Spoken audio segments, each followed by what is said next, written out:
When you're ready, Rick, you start. Oh, me? Sure. Okay.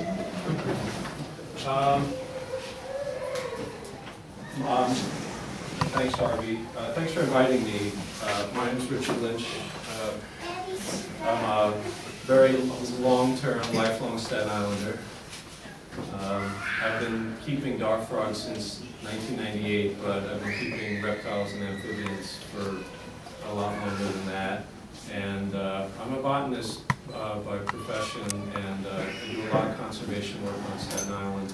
And I'd like to come back again some other time and talk about some of the other conservation work that I'm doing, which involves some of the other reptiles and amphibians on Staten Island that are in danger of some large-scale development projects, especially on the west shore of Staten Island. But the dark frogs have a lot of conservation issues themselves that I don't know if people are too aware of. That I was looking at this red book that I don't know if you're aware of, the tracking that the international conservation organizations do for reptiles and amphibians. And last year, 2 countries exported 90% of all the amphibians in the world: Panama and Madagascar. And Panama exports most of these frogs that are what are called Ophagomilios.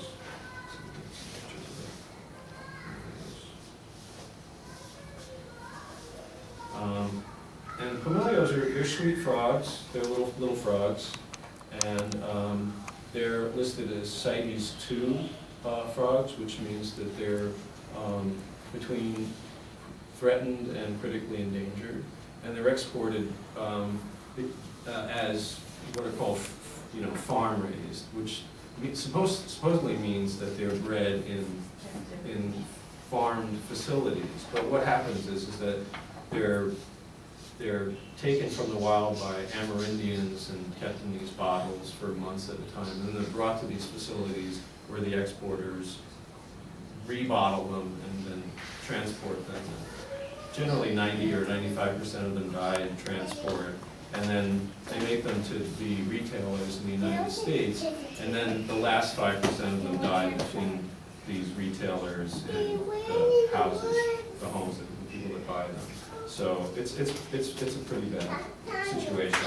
And then on the Madagascar side are the mantellas, which are not dart frogs, but they're very colorful frogs, so people think of them as sort of dart frogs. And many of those are likely to become extinct within the next 10 years. So it's pretty bad. Both of those countries need to be sort of targeted by the conservation community. And within the dart frog community, I don't know if this is true in the rest of the reptile community. I hope it's not true, but in our community, most froggers don't really care.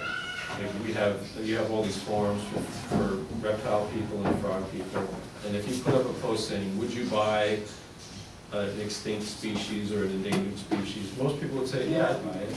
I don't care." And that's really a sad thing. It's terribly sad. I'm actually banned from most of the forums now for starting fights.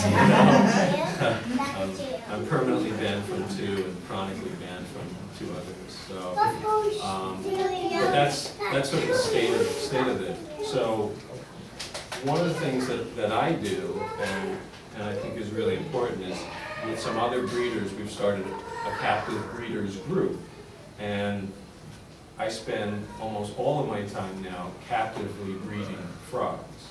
And the more frogs we can breed in captivity and get to the big shows, the more frogs we can offer at these shows at good prices, the more frogs are available to people who go to shows at good prices to compete with the wild collected frogs.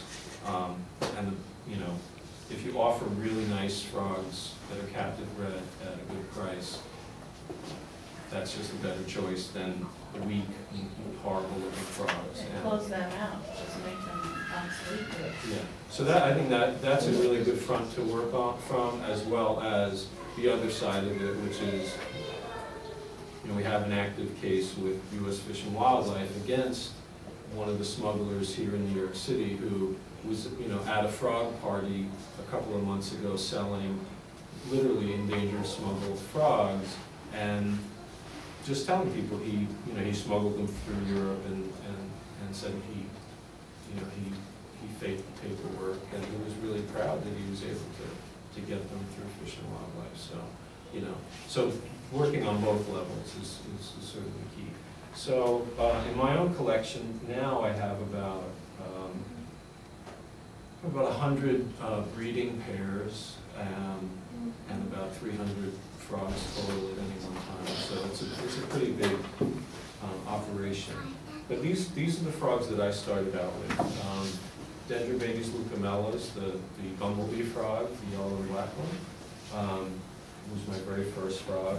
And then Dendrobates azureus, the blue frog, which was it was first discovered in the 1960s in the Sikalawini Savannah in Suriname, and it was identified as its own species, and it was kept that way for a long time.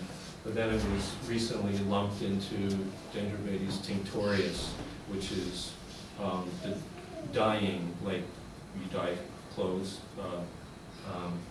dark frog, which has lots and lots of color morphs, and is my by far my favorite frog, and it's probably the frog that everyone knows me by.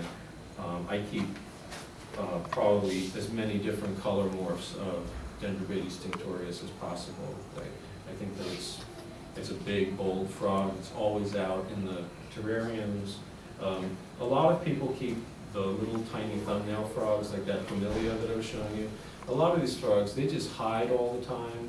You just stand around looking at your plants, and your water feature, and I'm not into that. So these frogs are always out.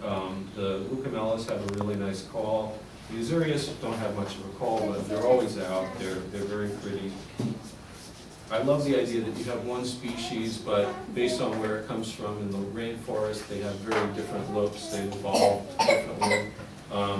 I know that in the herp world, some people really like to breed their things together and see what happens. In the frog community, that's really frowned upon. We're really purists. Although, as a biologist, there are people that do want to, for biological reasons, want to see what the evolutionary relationships of things are. So there's some of us sort of secretly doing these experiments, but we're kind of keeping it a little bit on the PT.